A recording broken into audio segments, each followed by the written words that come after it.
You hear the car alarms, told you like that. Let's clean that lens off a minute. My name is Andy Hornby, photographer and vlogger. 17 years ago I started teaching myself photography. Today I travel the UK as a professional wedding photographer, landscape photographer and filmmaker. Learn from my experiences, my mistakes and my tips and advice. Let me feel your love again, 'cause I've been running round in circles screaming out your name. Take me to a different place, just the two of us and we can stay up all night, kissing under street lights, doing what we want to, doing what we need to do, staying up all night, everything is alright. Oh, I wanna be with you, oh, I wanna be with you.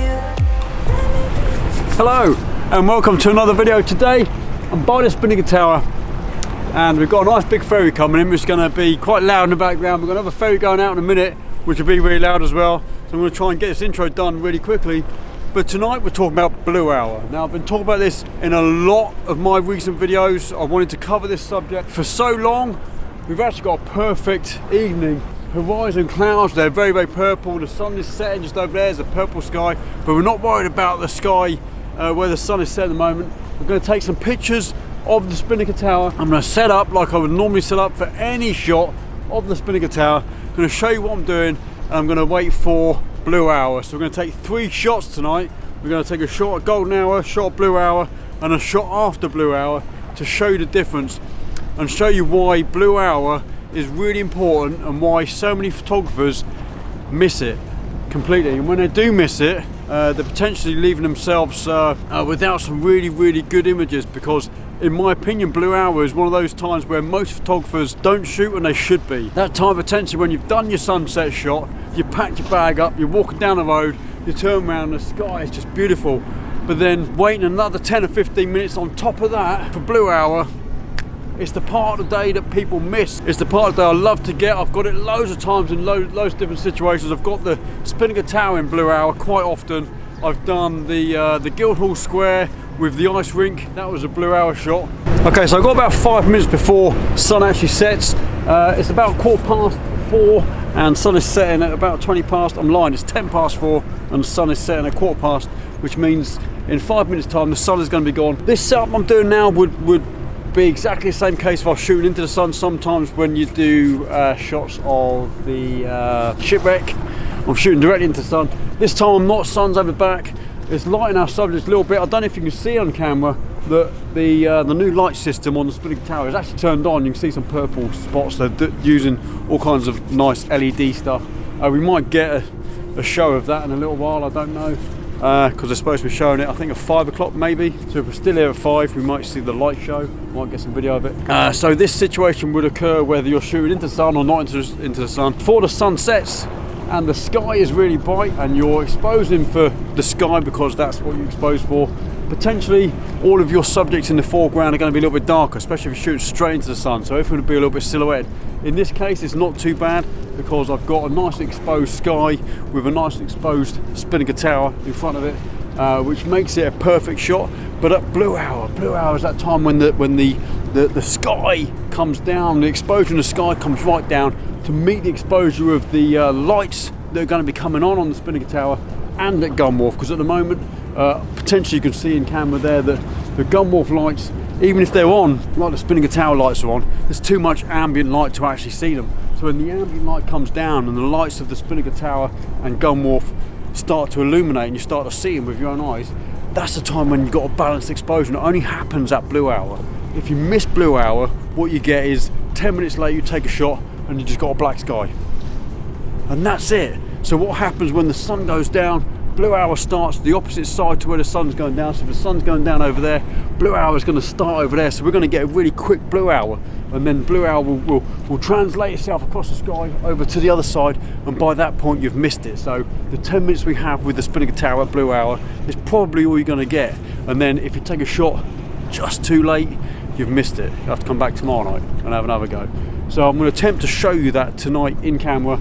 I don't know when or if that's going to work out in video, I don't know, I'll have to have a look. In a minute we're going to take a picture now, which will be our golden hour shot, and then in probably about 20 minutes or so, maybe half hour or so, blue hour is going to start creeping in over the back there. We're going to get some nice colour in the sky, and we're going to hopefully get an illuminated subject, which is our buildings and the spinnaker tower in the foreground. Fingers crossed.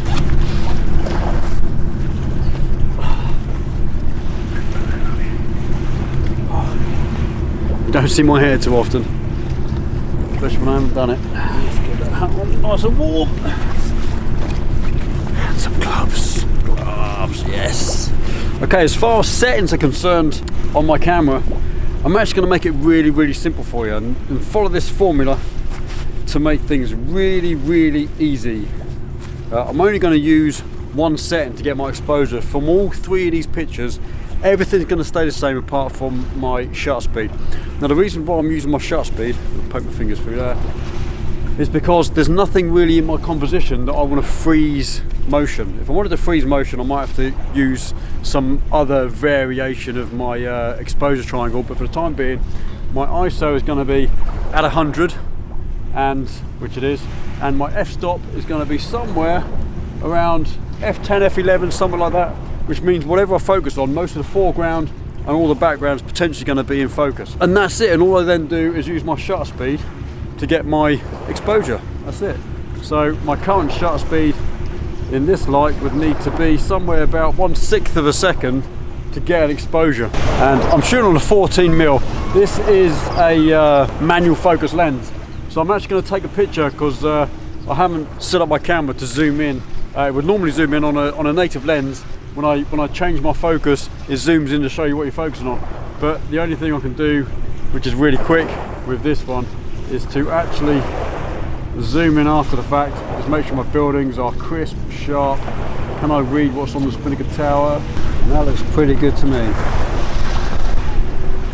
So I've now got a very well exposed golden hour shot. We're not shooting to the sun, but it is the golden hour shot. Still get some golden light from the sun, which is setting just over the back there. It's actually lighting our subject quite well. You don't really see it in camera, especially on video, but everything is actually looking pretty darn good. And a little tip for you with a wide angle lens, what I've actually done is put my spinnaker tower somewhere in the middle so I get zero distortion, and what I can do later is crop into it to get that on the thirds effect, if you like. I've got it on a 2-second timer only because I haven't got a shutter release, can't bother with a shutter release off camera, and what that does is once it's depressed, gives it 2 seconds, the camera settles down, you get no camera shake, no motion blur. Potentially, let's have a look.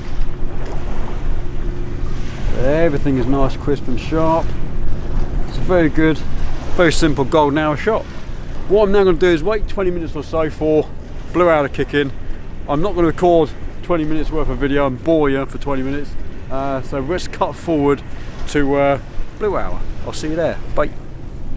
Just thought I'd pop in here and just so I thought I'd do a little bit of a time lapse. I've got a 15-minute time lapse going on up until, you know, around the time we need to do the shot for blue hour. And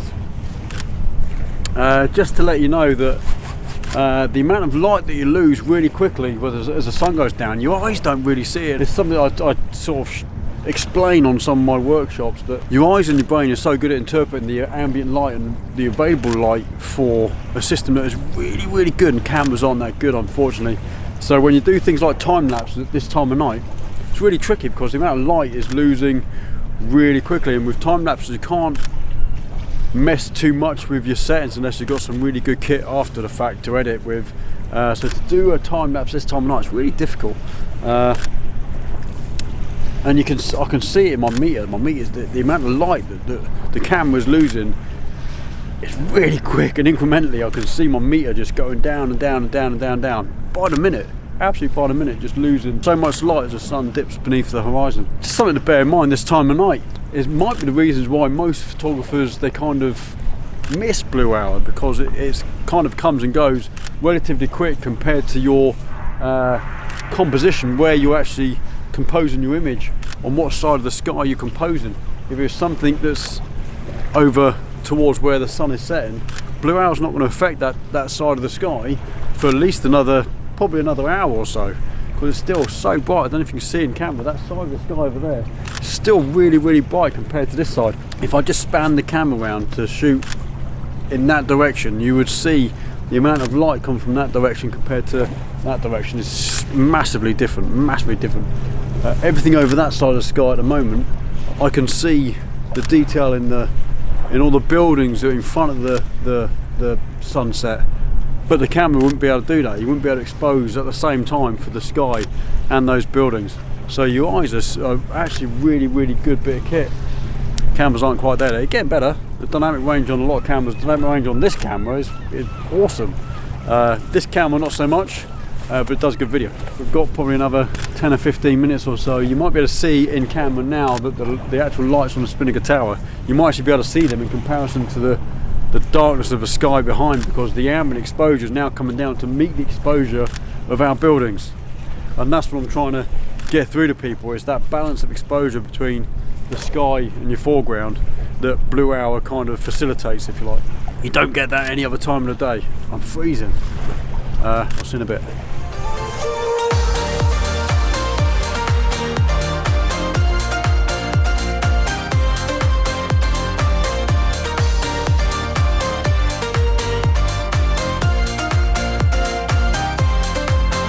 Okay, so as you can see from camera, that Spinnaker Tower is lit up, the LEDs are going off, they're doing their little display, whatever it is, and you can see that quite clearly compared to the background, which is actually getting dark.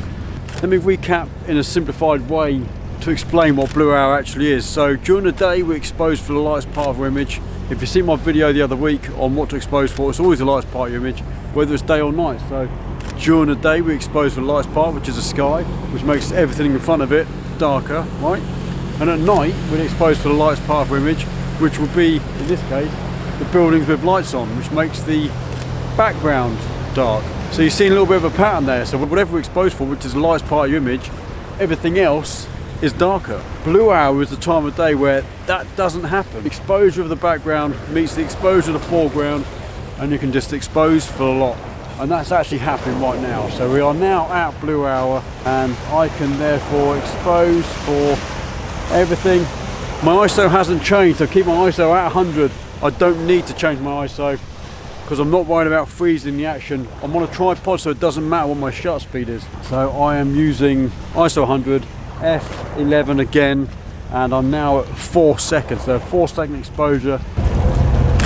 So for the next 10 minutes or so, I've now got a well exposed image in the background, which is our sky, and the foreground, which is the lit up gun wharf with the nicely well exposed lights on the Spinnaker Tower. We're gonna stay on, wait for the sky to get a little bit darker as Blue Hour now starts to track across the sky.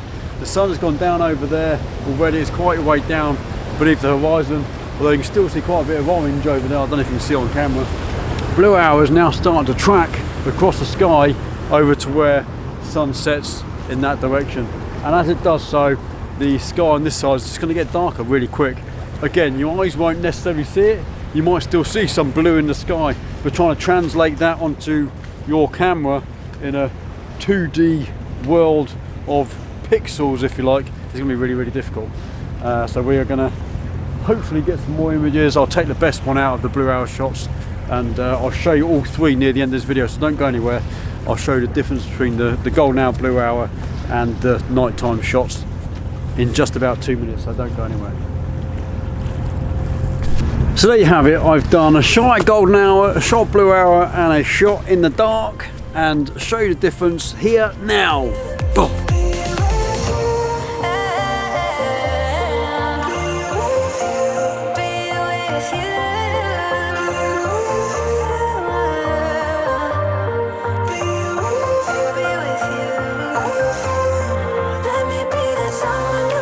As you can see, golden hour shots perfectly lit, love it. I brought up the shadows, which has brought the shadows up in the buildings. Blue Hour shot is perfectly exposed, haven't done a lot of work to that at all.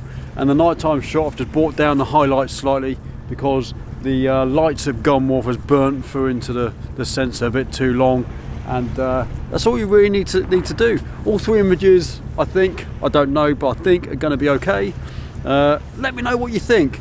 Drop me a comment down below, ask questions. What do you think is best? Do you think golden hour is best? Do you like shooting at night time? Do you think the nighttime shots are better because the contrast with the dark sky? Or would you prefer to to start shooting blue hour and get some blue hour stuff. I've got to tell you, I love blue hour. It's one of my favourite times to shoot, and it's a time where a lot of people forget about. There's a drone above me, a guy over there's flying a drone. So yeah, let me know, drop me a comment down below if you've got any questions. I always answer questions, make them constructive, no silly questions please. Whack a thumbs up on this video if you've got anything out of it that you think is worth you doing. If you want to go out there and you start doing blue hour stuff, get on my workshop group on Facebook and start showing us some of your blue hour pictures. I'd love to see them. If you want any critique, let me know. I'm happy to critique your work, always happy to help people out wherever I can. And I've got a lot of workshops coming up. Check my website this week for workshops in the new year. I've got some stuff coming out, going further afield, people, potentially Cornwall. We're looking at getting up north, going up to potentially Scotland way, if you're interested in that. So just let me know if you've got anywhere you'd like me to go, potentially. Let me know, see if I can get there. So yeah, thanks for watching. Please subscribe if you haven't done so already. Hit the notification bell so you get updates every time I upload a new video. This ship is coming out again. It's going to be in my background. I just want to say a big thanks to everyone for watching this video and for helping my channel out. Please share some of my videos if you can. That would be awesome. And hopefully see you on another one. Take care, and I'll see you soon.